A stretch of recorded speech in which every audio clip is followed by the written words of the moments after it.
Buenas tardes, hermanos. Vamos a iniciar nuestro video sobre el pecado, sobre la doctrina de la marciología. Voy a poner aquí exactamente para que ustedes puedan verlo, la doctrina del pecado. Y vamos a tratar, en este caso, la naturaleza del pecado y los resultados del pecado. Dos cosas solamente. Queremos, sobre todas las cosas, que se entienda, definir bien qué es pecado. En primer lugar, antes que todo, tenemos que definir que pecado es todo aquello que viola la voluntad de Dios. Nosotros no determinamos qué cosa y qué cosa es y qué cosa no es pecado. Porque algunas personas, por ejemplo, escuchamos cosas que por ahí que la gente dice que es pecado esto, es pecado aquello, es pecado lo otro. Pero no son cosas que la Biblia respalda como pecados. Pecado es todo lo que ofende la voluntad de Dios. No necesariamente todo lo que los seres humanos hacen, sino aquello que ofende la voluntad de Dios, eso es pecado. Y entonces vamos a hablar precisamente, en primer lugar, del pecado, la naturaleza del pecado. Y lo primero que vamos a decir es que en el pecado existe el elemento de voluntad. O sea, dicho de otra manera, cuando una persona comete un pecado, la persona decide hacerlo. Nosotros recordamos que el ser humano fue creado a la imagen de Dios, fue creado bueno, pero decidió un día hacer algo contrario a la voluntad de Dios. Génesis 3 relata ese hecho. Entonces, porque Dios creó al ser humano con la capacidad de obedecer o desobedecer. Sin embargo, una cosa tenía consecuencias buenas y la otra tenía consecuencias malas. Y a ese desobedecer, ese le llamamos pecado. Entonces, en el pecado existe el elemento de la voluntad del ser humano. El ser humano ejerce la libertad que Dios le dio y elige, pero elige algo que implica desobedecer a Dios. Y por lo tanto, eso es un pecado.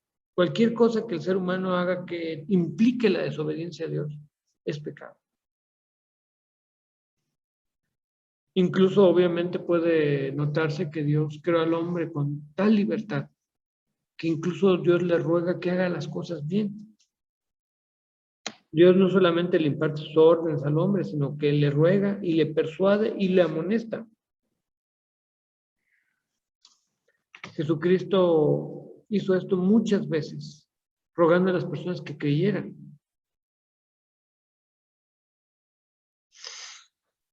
Entonces, una cosa más que tenemos que decir sobre el pecado es que el pecado como voluntario implica conocimiento. Cuando una persona peca voluntariamente, implica que conoce, sabe exactamente de qué se trata.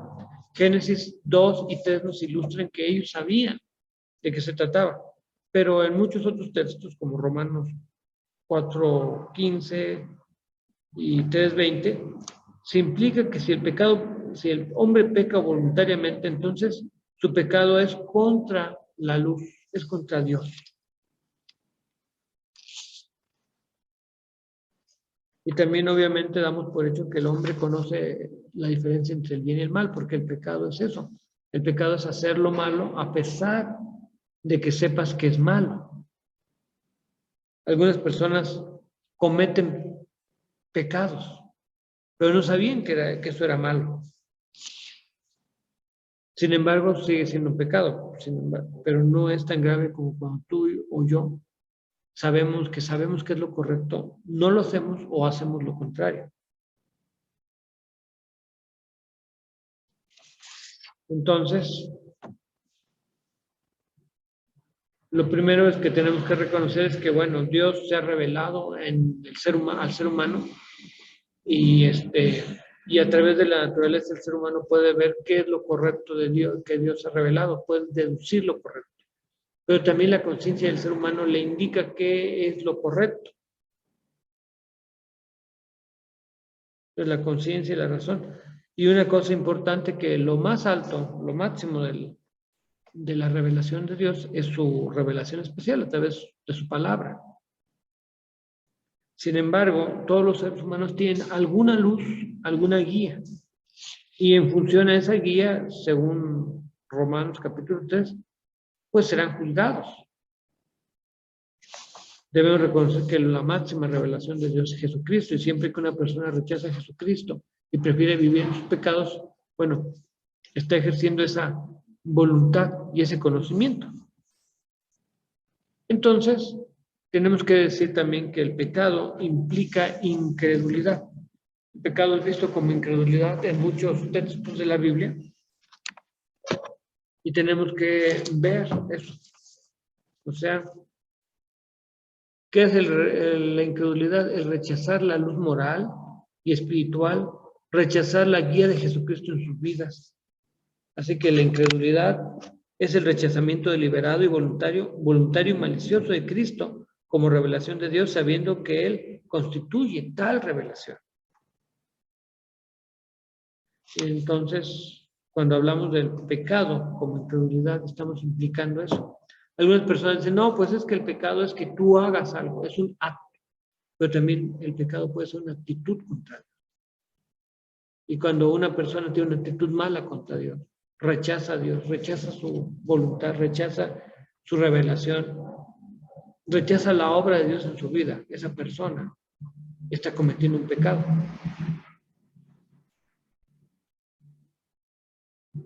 El pecado también se puede ver en términos, se puede describir como culpa.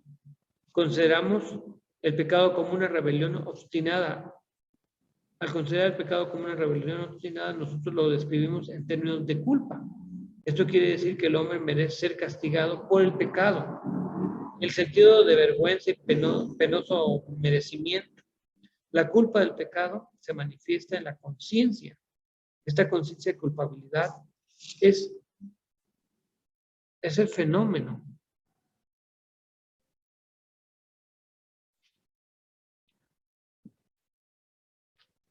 Es el fenómeno general de la vida humana, especialmente cuando se trata de la vida religiosa del ser humano. O sea, la culpa siempre será un fenómeno en la vida humana, o la culpabilidad. A veces las personas quieren combatir la culpabilidad, pero lo que hay que combatir es por qué te sientes culpable o ante quién te sientes culpable. Y hay que revisar eso, porque si tu culpa es una culpa general, te sientes culpable por haber hecho esto o aquello, bueno, eso se llama pecado y necesita ser redimido. Sin embargo, tenemos que recordar que esta conciencia de que se merece castigo no debe tomarse como la medida exacta de la culpa del pecado. Esto es así con referencia al propio pecado como al pecado de los demás. Nuestros juicios morales no son más infalibles de lo que son nuestros juicios en otros reinos. Recordemos que el pecado en esencia nubla la visión espiritual y tuerce el juicio moral del ser humano. O sea, ¿qué hace el pecado? Irnos acomodando a su estilo, a su ser. Así que una persona que rechaza a Dios, que no considera la voluntad de Dios, poco a poco se va haciendo a la manera del pecado.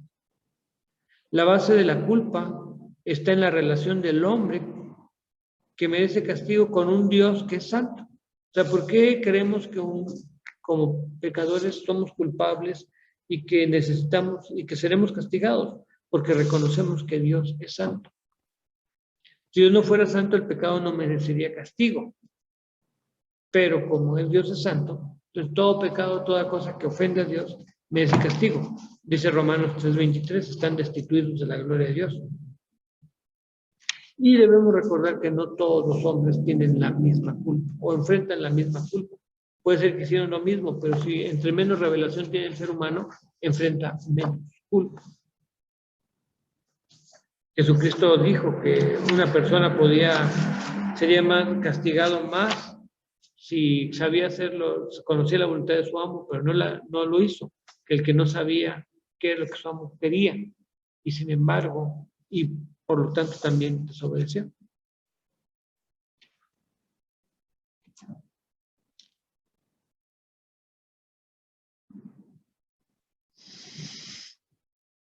Otro aspecto del pecado es cuando es visto como depravación. Entonces, es uno de los conceptos que mucho escuchamos entre los teólogos, el asunto de la depravación, pero este describe el estado o condición de la naturaleza moral del hombre, que no solamente hace posible que el hombre peque debido a su poder de escoger, sino que hace seguro que el hombre peque debido a su debilidad moral y a su tendencia inherente hacia lo malo. Esta depravación de la naturaleza del hombre es inherente y universal.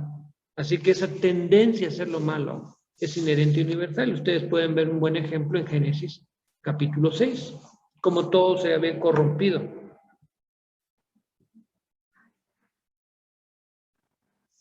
Obviamente el pecado no es inseparable del ser humano,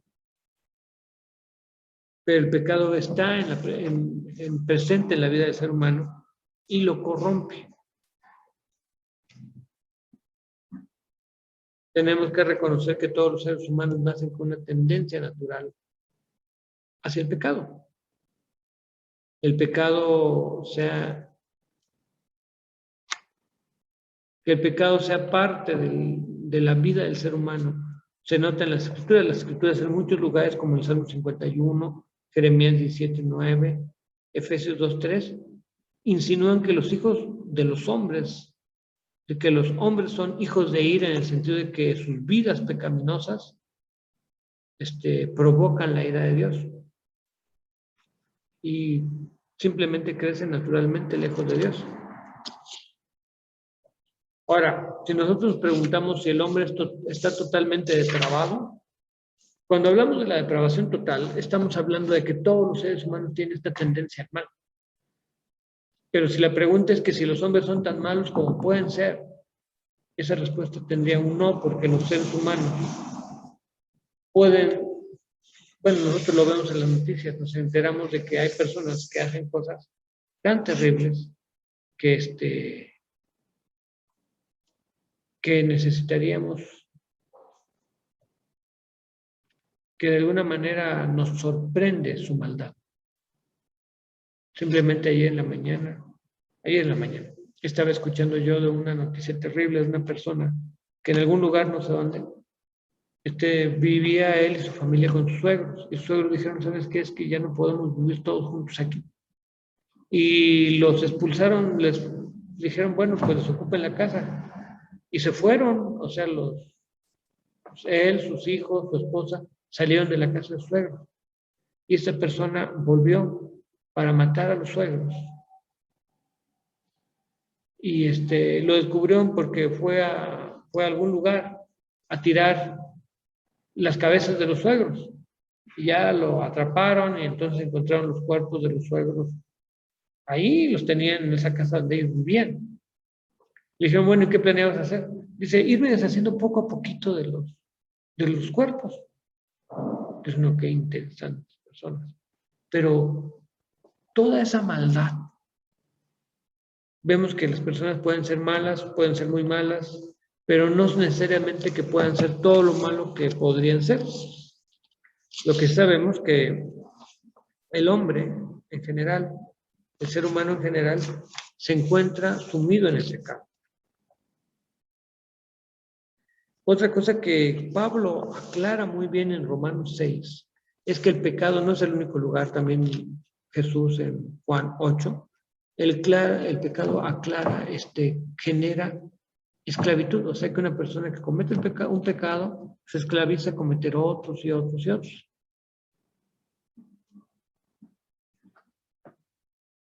Y entonces, por eso Pablo dice que el ser humano debe que debe obedecer a Dios y ser siervo de justicia o esclavizarse al pecado. Cualquiera de esas dos cosas pueden suceder. También tenemos que reconocer que el pecado es universal. O sea, que todos los seres humanos somos pecadores. No existe fuera de Jesucristo. O sea, pensando que el único hombre que no fue pecador fue Jesucristo. Fuera de Jesucristo, todos los seres humanos son pecadores, somos pecadores. Quizás la mejor texto para decir esto se encuentra en Romanos capítulo 3. Cuando Pablo dice que no hay justo ni aún uno.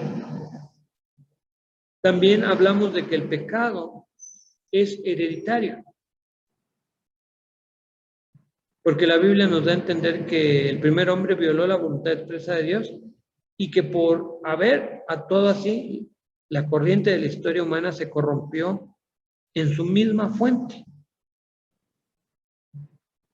Así que en la naturaleza del niño hay tal simiente de tendencia mala y se ve rodeado de tales influencias sociales malas que hay en el mundo, en el cual vive, que cuando llega la edad de la responsabilidad moral, inevitablemente comete transgresión. En ese sentido, el niño es pecador. Él no tiene culpa personal. Él no tiene culpa personal, pero tiene una tendencia al pecado. Entonces, cuando hablamos del pecado como origen hereditario, aquí ya estaba trazando un poquito lo que estábamos poniendo por acá, universal, hereditario. Pecado es hereditario, universal y hereditario. Sin embargo, la Escritura señala que la Escritura es la conciencia moral, dan testimonio de la responsabilidad que tenemos de nuestra vida a pesar de la naturaleza que hemos heredado. O sea, finalmente, aunque somos pecadores y tenemos la tendencia al mal, nosotros decidimos hacer lo malo o no. Porque alguien puede decir, bueno, si es hereditario, entonces no lo puedo evitar. Bueno, tiene la tendencia al mal, pero eso no quiere decir que no lo pueda evitar. Y hay un aspecto que nos preocupa y que, como la mayoría de los teólogos protestantes y evangélicos, solemos decir que los niños se salvan. ¿Qué niños? Es la pregunta que luego le hacen a uno. El asunto es que cuando una persona, sí es cierto que los niños hacen cosas malas, pero el asunto es cuando los niños tienen la tendencia, que una cosa es la tendencia a pecar y otra cosa es cometer un pecado. Cuando una persona está consciente de lo que está haciendo, de que lo que hace está mal, esa persona está cometiendo un pecado. Y cuando un niño tiene esa conciencia moral de que eso está mal y de todos modos lo hace, está cometiendo un pecado. ¿Cuándo desarrolla esta conciencia moral un niño? Pues no sé, depende del niño. No todos los niños llegan a tener una conciencia moral tan pronto o tan tarde, o sea, depende del niño verdaderamente. Y no podemos decir, bueno, entonces todos los niños a tal edad se dan cuenta de que están haciendo lo malo. No sabemos. Quizás una de las cosas que nos pudiera ayudar en este punto, de decir, bueno, cuando un niño ya necesita a Cristo, bueno, un niño necesita a Cristo siempre, pero cuando ya necesita a Cristo forzosamente, simplemente yo diría que cuando un niño hace algo malo y le preguntas qué pasó con eso y no te dice la verdad, y tú sabes cuál es la verdad, pero tú sabes que te está mintiendo, en ese momento, ese niño ya es un pecador en el sentido que nosotros lo entendemos y es responsable ante Dios, porque sabe qué es lo bueno y lo malo, y sin embargo está haciendo algo malo. Entonces, cuando un niño te miente y sabes que te está mintiendo, porque hizo algo y te miente, entonces ese niño ya necesita a Cristo como Señor y Salvador.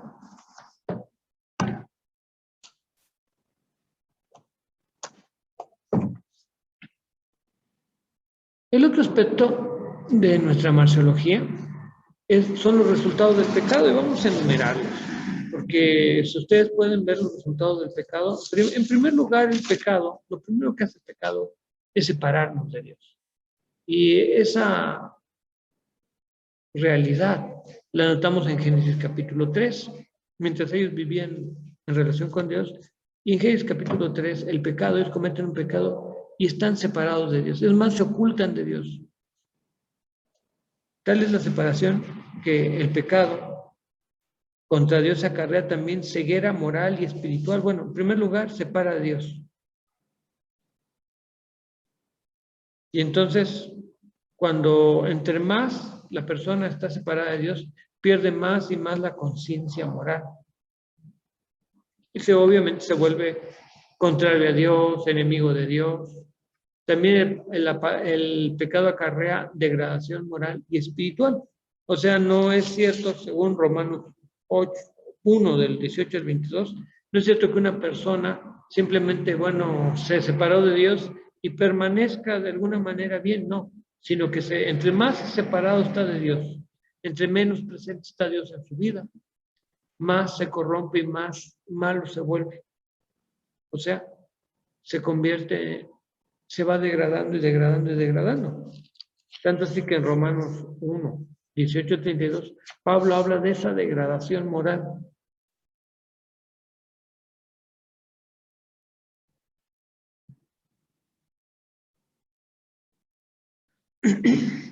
También los pecados causan trastornos sociales, o es la raíz de los trastornos sociales.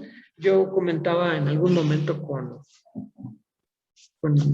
algunas personas que, bueno, para todos los que somos ya quizás mayores de 20, creo que hemos tenido la oportunidad de ver un gobierno o dos, pero yo he visto el gobierno de Echeverría, el gobierno de López Portillo, el gobierno de la Madrid, Salinas, este señor,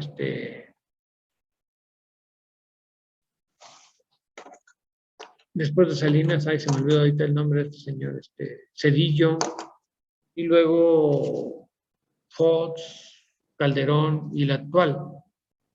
Y todos han tenido un programa para arreglar los problemas sociales y los trastornos. Unos han repartido dinero, otros han usado la fuerza pública y han perseguido a los malos. Algunos han hecho la guerra, otros han dicho, no, eso no es necesario, hay que hacerlo con más inteligencia. Pero ¿saben cuál es el resultado? Que si nosotros comparamos la época de Echeverría con la época actual, el resultado es verdaderamente un desastre. Ha empeorado la cosa. Los problemas sociales de delincuencia, de maldad general, son claramente en la situación, el balance es malo. O sea, de repente los gobiernos dicen, ah, no, pues es que no tenemos menos robos, okay, pero en general el balance es malo. O sea, han empeorado las cosas. ¿Por qué? Porque una sociedad sin Dios, lo único que pasa es que se corrompe. Y hasta se han institucionalizado la corrupción. O sea, si ustedes quieren ver cómo el pecado permea las estructuras políticas, sociales, uno dice, ah, es que se roban las cosas. Bueno, eso es, hablar de la deshonestidad es solamente un aspecto. Pero ¿qué tal hablamos de la homosexualidad que se ha institucionalizado, del aborto? ¿Qué otra cosa se ha institucionalizado? Bueno, ¿cuántos males se han institucionalizado? Antes nos preocupaba que las personas usaran drogas, ahora se han legalizado para que las usen. Y la razón, la dijo por ahí el secretario, uno de los que estaban en Hacienda. La razón es que, bueno, si los narcos tienen grandes ganancias, ¿por qué no participar de las ganancias de impuestos? O sea, un narcoestado, por si acaso. Pero vean cómo el pecado va generando trastornos sociales. Así que lo malo se empieza a institucionalizar. También el pecado produce sufrimiento. No estamos hablando del sufrimiento natural, la muerte, el dolor, la fatiga del trabajo, no. Estamos hablando de que las personas hacen cosas malas que dañan a otros. Se dañan a sí mismos y dañan a otros. El pecado siempre produce sufrimiento. Podemos hablar de algún sufrimiento natural, que la faena, lo fuerte de la faena, el dolor en el parto, pero no es el único sufrimiento.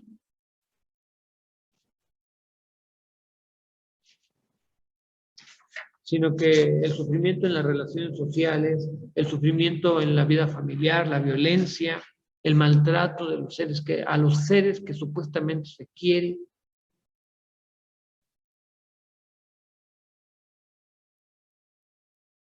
Y entonces estamos hablando precisamente de ese sufrimiento que el pecado produce. Y entre más hundida está las personas en el pecado, su sufrimiento suele ser más. También el pecado engendra muerte. Es una de las cosas que vez tras vez dice la Biblia. En Génesis 2:17 se les dice: el día que comieres ciertamente morirás. La paga del pecado es muerte, Romanos 6:23. Y ya el fin de estas cosas, hablando del pecado, es la muerte. El propósito de los pecados, o el fin, es la muerte. Entonces la carne o la tendencia a pecar siempre nos lleva a la muerte. A veces en la Biblia algunos textos significan muerte espiritual, pero a veces también implican la muerte física. Sin embargo, la muerte espiritual siempre, aunque no se dé físicamente, la muerte siempre espiritual siempre tiene que ver con Dios y con la separación de Dios.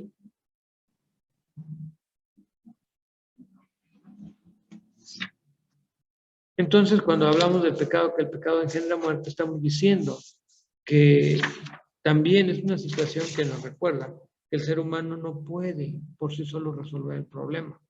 Hasta aquí, cuando hemos hablado del pecado, lo que vemos es que el ser humano no puede.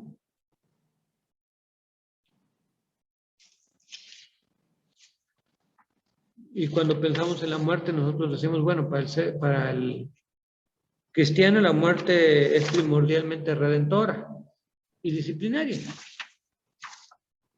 El hombre no redimido, para el hombre redimido, no redimido, la muerte es exclusivamente penal. O sea, simplemente va a recibir el castigo que merece por no ser redimido.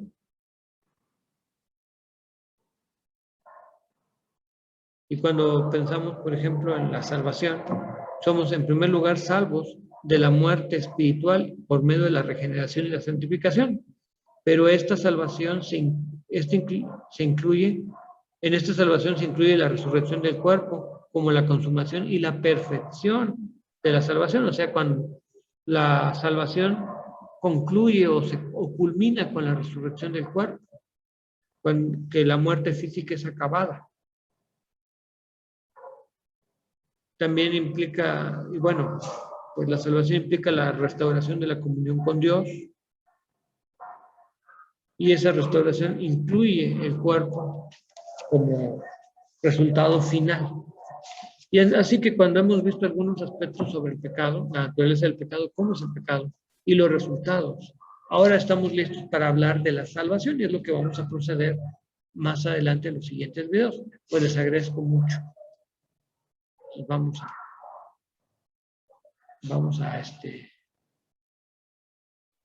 a continuar y nos vemos pronto.